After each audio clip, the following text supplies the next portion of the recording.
Bon allez, deuxième jour. Et en plus c'est top, c'est qu'on vient de recevoir la livraison de la pompe à chaleur, des accessoires et tout. Donc là ce que je vais te montrer c'est l'unité extérieure, parce qu'on va attaquer par là pour pouvoir faire tout le reste en fait, pour pouvoir faire les percements, pour savoir où est-ce que ça tombe, etc. Il faut qu'on mette en place l'unité extérieure, ce qui va nous permettre après de pouvoir avancer sur tout le reste. En tout cas c'est ma méthode de travail, c'est que moi le groupe extérieur va me déterminer beaucoup de choses sur le reste de l'install, d'où pouvoir finir les goulottes, etc. De où je vais passer mon câble, où est-ce que je vais passer mes liaisons pour que ce soit le plus propre possible, et surtout de vérifier que l'évacuation, voir si elle tombe justement bien nickel au niveau des condensats ici qui sont en dessous. Donc ça je vais te montrer tout ça. Donc là on va faire le déballage, la mise en place des rubber foot, mettre en place sur la dalle et voir comment ça tombe.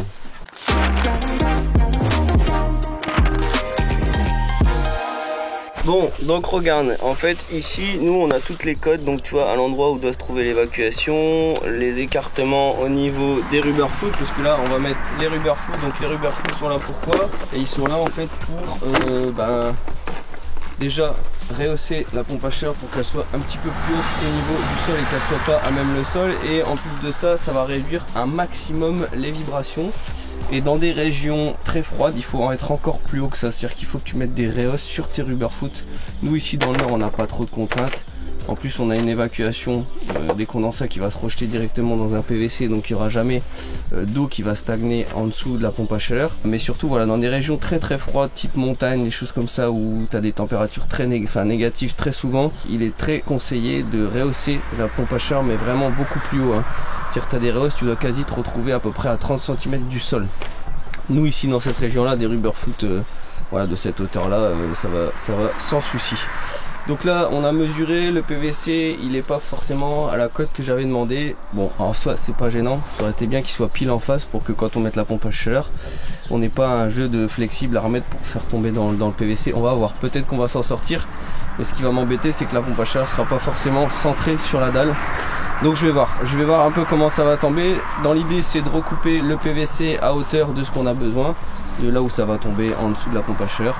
Et en fait soit je mets cette petite sortie qui va juste en dessous, que moi j'aime bien mettre, qui sort droite et qui s'écoulerait directement dans le PVC tout droit. Si vraiment tu tombes pas bon ou ton évacuation peut pas tomber au bon endroit, tu as toujours la possibilité de mettre un coude pour vraiment dévier ton évacuation. Si par exemple tu as déjà une évacuation existante ou quoi, et tu vas l'évacuer dans le PVC. Le but premier c'est vraiment de pouvoir évacuer les condensats quand la pompe à chaleur est en train de dégivrer. Donc là j'ai repéré l'anthrax des rubber foot pour que quand on la porte et qu'on la mette dessus, qu'on tombe directement bon. Ça sert à rien d'aller les régler une fois que tu as ta pompe à chaleur qui est posée dessus, c'est un peu la merde. Donc vraiment bien régler l'anthrax, et puis après on va la coulisser droit devant derrière, la fixer correctement sur les petites oreilles ici. Donc là il faut les fixer là avec des écrou-rails. Ce qui est bien chez Vaillant c'est que tu as des sangles qui sont d'origine mises dessus aux quatre coins, donc ça va vraiment permettre de pouvoir la soulever sans se péter le dos, en ayant le dos bien droit. Donc ça c'est cool, même si je te cache pas que c'est déjà un beau bébé. Donc on va faire attention de ne pas se casser le dos, ça faut faire super attention. On a réussi à la ramener le plus proche possible, donc ça c'est déjà pas mal. Donc voilà, on met tout ça en place et puis on se retrouve pour la suite.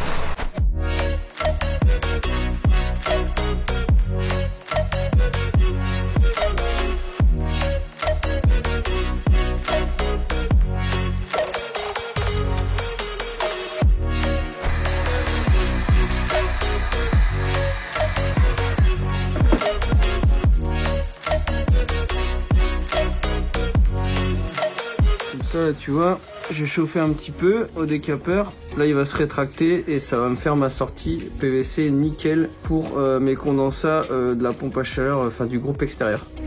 Plutôt que de mettre un flexible qui va pas se tenir dans le temps, tu vois, là je mets un petit truc comme ça, là ça rentrait pas en fait, ça rentrait pas tout seul, donc je le chauffe légèrement, ça rentre et quand il va refroidir il va se rétracter dessus, ça bougera plus et ce sera nickel. Bon, tu vois, là j'ai pu l'emboîter avec un coude. Alors je sais pas si tu peux voir, mais en gros j'ai bourré avec un bout de plastique, tu vois, en force. Je l'ai rentré un peu en force Et maintenant je vais mettre du ciment prompt pour être sûr qu'il n'y ait pas de feuilles ou de saloperies qui viennent se foutre dedans. Donc j'ai rentré le plastique en force, je vais foutre du prompt dedans. Et le PVC je l'ai collé ici, mais celui-ci je l'ai pas collé. Comme ça il est déboîtable. Si jamais il y a besoin de changer ou de vérifier le coude ou un truc comme ça, tu peux... Là comme tu es dans le sens de l'écoulement, c'est pas gênant. Donc voilà, je vais faire un petit peu de ciment prompt. Donc je prends ça, il n'y a pas besoin de grand chose. Tu mets un petit peu d'eau dedans, c'est un truc souple là qui va super bien. T'achètes ça un peu partout, même pour purger les radiateurs et tout ça, ça va super bien. Et puis un peu de ciment prompt.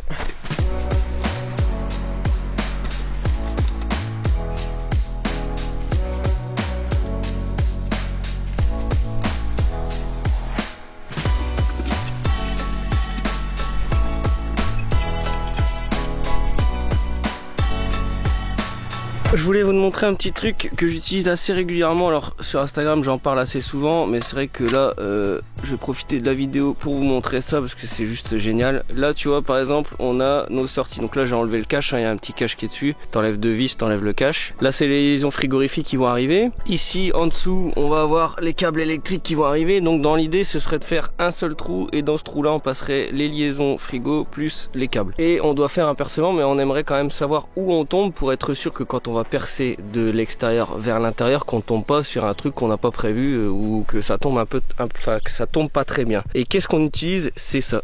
Et ça c'est un transpointeur de chez Ility, c'est le seul truc que j'ai de chez Ility de toute façon. Et ça c'est juste génial. Tu l'allumes. Donc là moi je dis je veux que mon percement arrive ici. Je vais mettre le centre de mon appareil à l'axe de mon trou. Donc ça je vais le mettre ici. Donc ça c'est celui-là, c'est l'émetteur. Et lui de l'autre côté, l'appareil en fait les flèches vont s'allumer. Donc ça je vais pas pouvoir te montrer parce que moi il faut que je le tienne et il faut que Rémi soit de l'autre côté. Mais dans l'idée c'est ça, c'est qu'en gros là par exemple tu pars du principe qu'il est collé contre le mur et lui il va venir et en fait il va me dire voilà, la flèche elle va me dire faut que tu descendes, faut que tu montes, passe à droite, à gauche, et une fois que les 4 flèches sont allumées, ça veut dire que t'es pile poil à l'axe et en plus t'as ton épaisseur de mur. Voilà, et ça c'est juste génial, tu traces, t'es sûr de tomber bon de l'autre côté, donc ça c'est hyper pratique. Si tu veux savoir la référence, tu vas dans la description sur mon site internet, tu vas retrouver tout le matos que j'utilise et tu pourras trouver la fiche technique de ce produit là et trouver toutes les refs dont tu as besoin. Voilà, allez, donc là maintenant ce qu'on va faire c'est qu'on va repérer notre trou et puis après on va sortir la carotteuse de chez Rems et puis on va faire notre petit percement.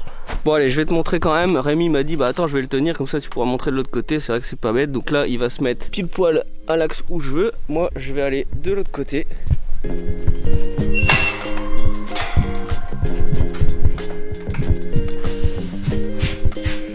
Donc là voilà, on est derrière, donc bah là en gros j'allume mon appareil, je sais pas exactement où je vais tomber, je me plaque au mur, donc là il me dit que je dois descendre, donc là je suis descendu suffisamment, que je dois aller à droite, voilà, je vais forcément tomber devant mon seau, on va monter,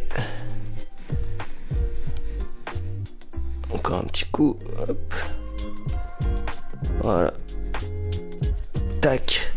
Et donc là, tu vois, j'ai mon épaisseur, je suis nickel, je suis bon, je le trace, je perce et je vais tomber, aller à 5000 ou 1 cm près parce qu'en fonction de l'angle que tu vas donner à ta carotteuse, bah forcément tu vas tomber plus ou moins à côté, mais allez, tu vas tomber à côté d'1 centimètre et c'est franchement, c'est juste génial.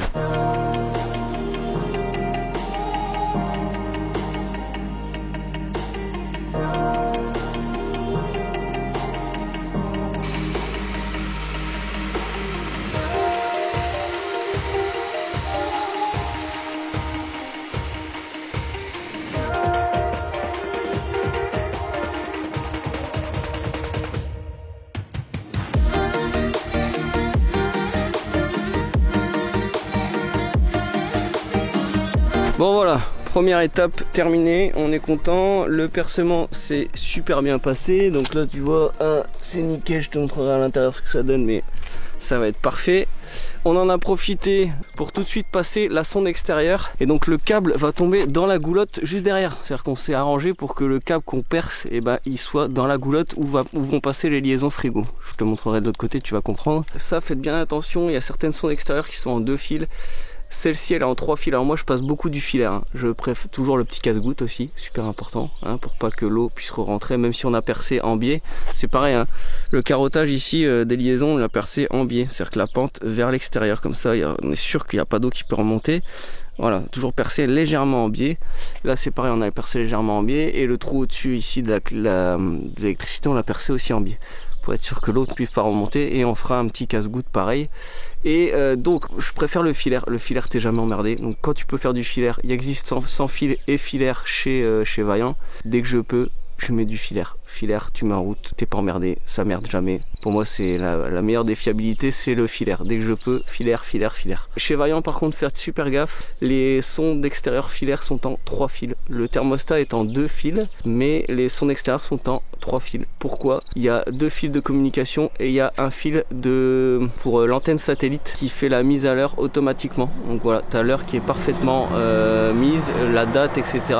Par satellite. Donc voilà, le 3e fil sert à ça, c'est la mise à l'heure du thermostat automatiquement par satellite. Et ici on a fait le percement, je suis dégoûté, la brique elle a pété là, ça fait chier, putain, on a percé là en 20 et la brique je sais pas pourquoi elle a pété. Bref, parce qu'en fait ici on a repercé un trou en diamètre 20 parce qu'on doit passer, ça je t'expliquerai aussi pourquoi, mais en gros dans l'idée on doit repasser un 3G16 carré électrique jusque de l'autre côté au bout du mur où il y a le disjoncteur, enfin l'arrivée générale de courant, parce que l'alimentation générale de la maison est en 6 carrés actuellement.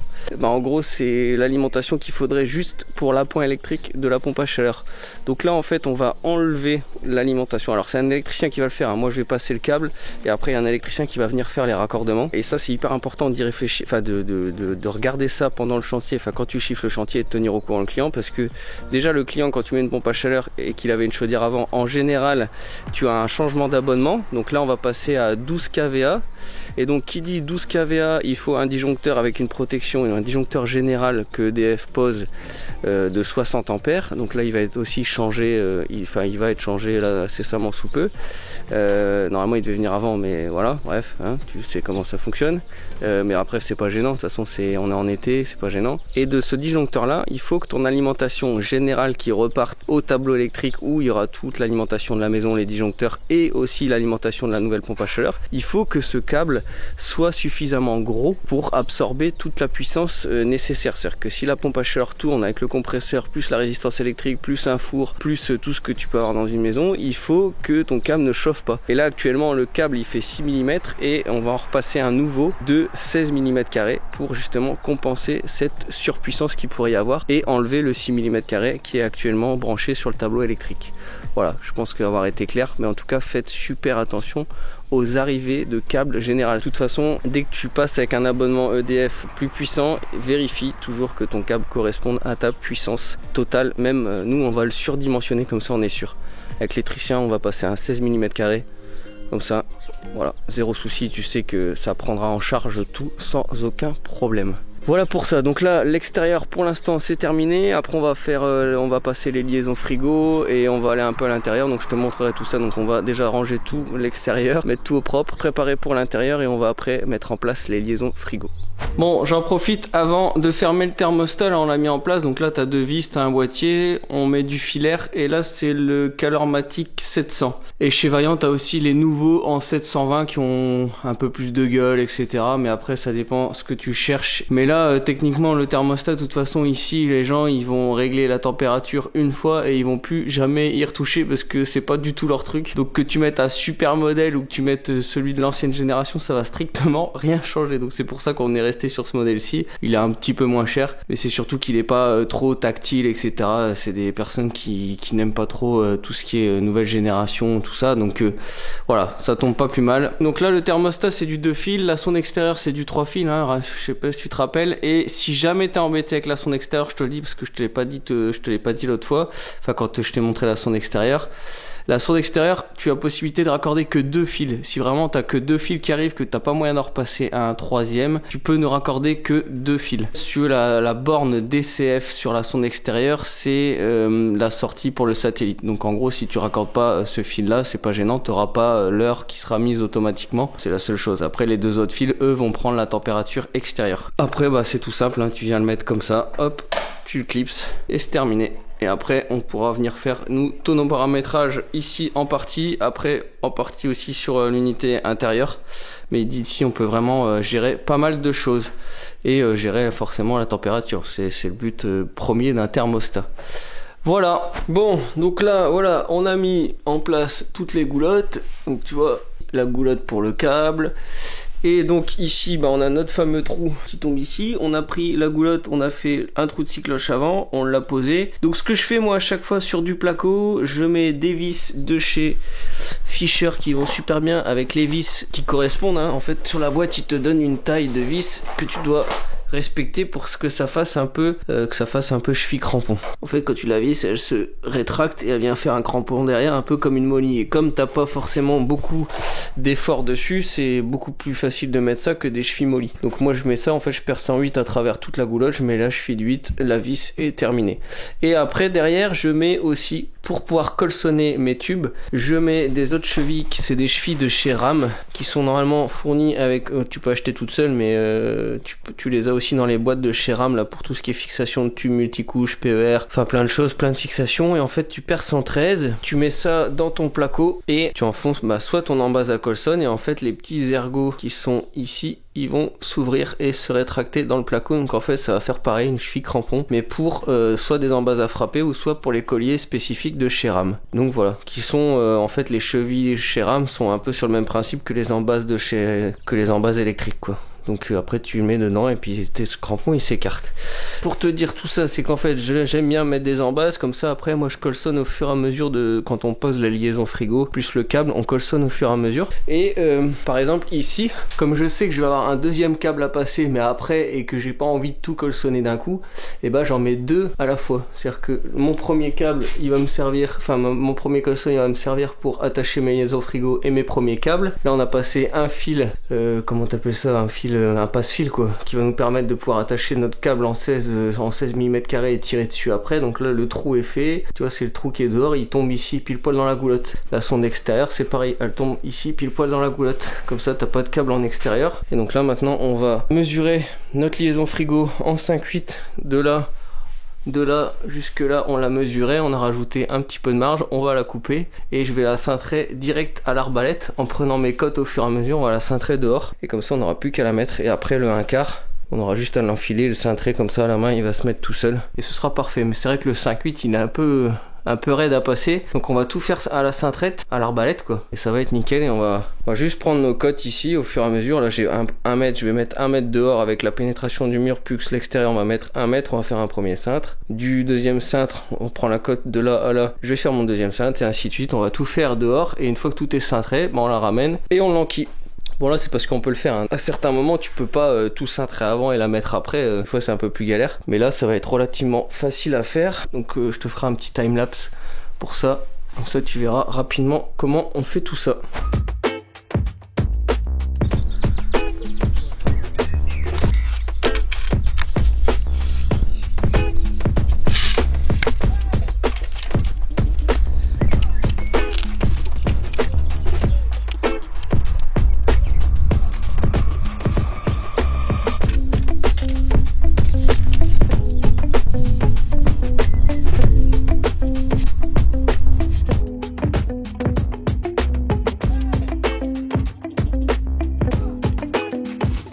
Vas-y, tire, pas pousse, encore, vas-y, encore un peu, c'est bon, tu peux envoyer les câbles.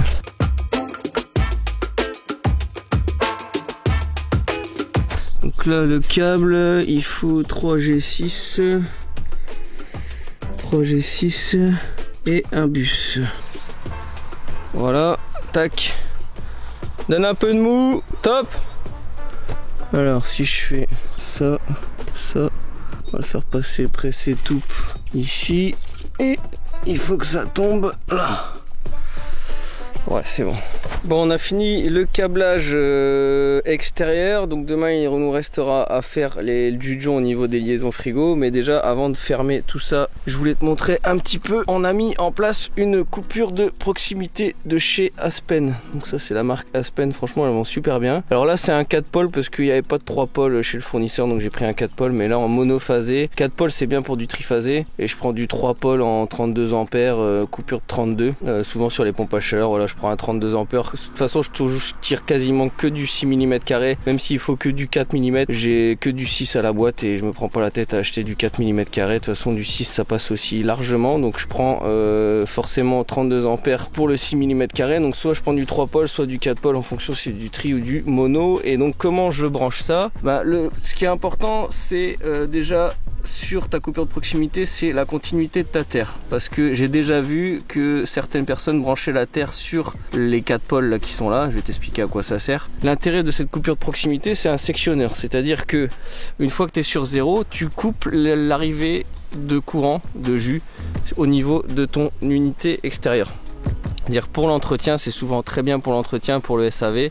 Tu viens, tu coupes ici, même si le disjoncteur est encore allumé de l'autre côté, tu es sûr qu'en ayant coupé ici, même si quelqu'un rallume le disjoncteur, tu ne remettras pas sous tension ta pompe à chaleur. Donc ça c'est très bien, parce que quand tu as les mains dedans et que tu es en train de faire des trucs, et ben au moins tu es sûr de pas prendre un coup de bourre. Donc déjà d'une part, et donc voilà ce que je te disais, surtout 6 mm carré en continuité au niveau de la terre. Donc c'est-à-dire que la barrette ici, elle a une continuité, il n'y a pas de coupure.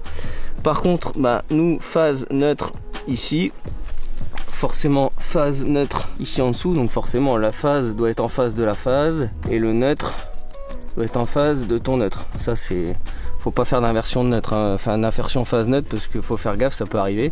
Donc faites attention à ça. Et donc une fois que tu as tout branché, donc nous ce qu'on fait souvent c'est que le câble qui arrive là, on le fait aller au-dessus, on le branche là, et après le câble qui est en dessous, plutôt que de le faire aller direct par en bas, on lui fait faire une boucle. C'est beaucoup plus facile en 6 mm carré de le faire remonter, de refaire une boucle pour le rebrancher par en dessous avec une petite pince bec. Là tu prends une pince bec et clac, tu viens le mettre en dessous et tu serres tes bornes. Pareil, quand tu serres tes bornes, regarde bien, tire bien après sur tes fils pour être sûr que le serrage soit bon, pas que tu te sois mis à côté de la broche, ça m'est déjà arrivé, donc faites attention à ça. Et puis écoute, au niveau de la PAC, après tu sors ta coupure de proximité, donc en gros tu as ton alimentation avec le petit casse-goutte, faire toujours un petit casse-goutte, même si j'ai fait le trou en pente, toujours le petit casse-goutte, tu remontes, hop, tu rentres dans ta coupure de proximité, ça rentre, bref, tu l'ouvres, ça ressort, l'alimentation repart, ici on repart ici, on remonte là, donc j'ai pris le pressé tout plat, normalement c'est celui-ci qu'il faut faire arriver, mais au niveau esthétique c'était beaucoup plus propre de faire comme ça.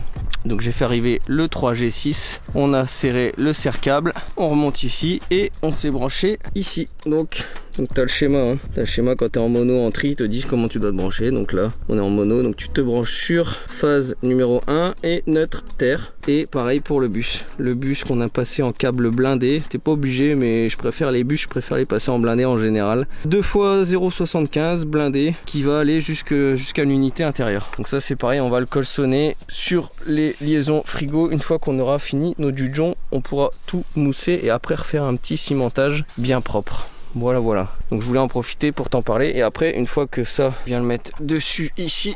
Tac. Voilà. Donc là, ça se branche. Et puis là, on est sur 0. Et quand tu fais ça, tu la mets sous tension. Je vous le dis tout de suite parce que j'ai pas envie d'oublier.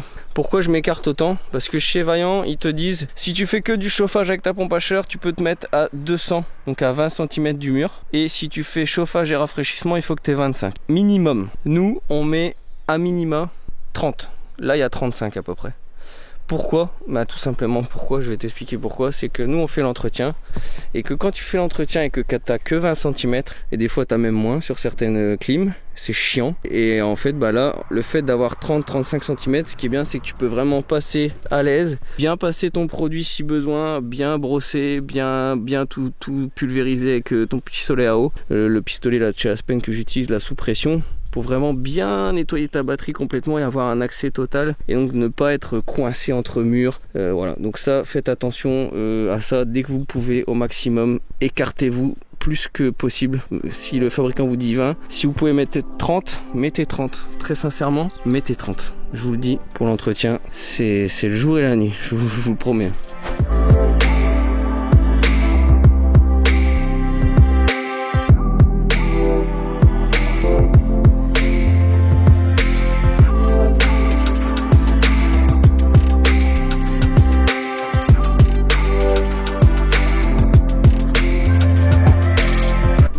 Enfile ton bleu, c'est fini pour aujourd'hui. Comme tu as pu voir, le module intérieur est en place. Dans la prochaine vidéo, on verra ensemble le raccordement frigo, la mise sous pression en azote et le tirage au vide de toute l'installation frigorifique. Je te rappelle que les épisodes suivants sont disponibles en exclusivité sur le site Enfile ton bleu. Donc si tu regardes cette vidéo sur YouTube, c'est déjà que l'épisode suivant est en ligne sur le site. Sinon, je te dis tout simplement à la semaine prochaine et comme je dis toujours, le travail c'est la santé. Allez, ciao.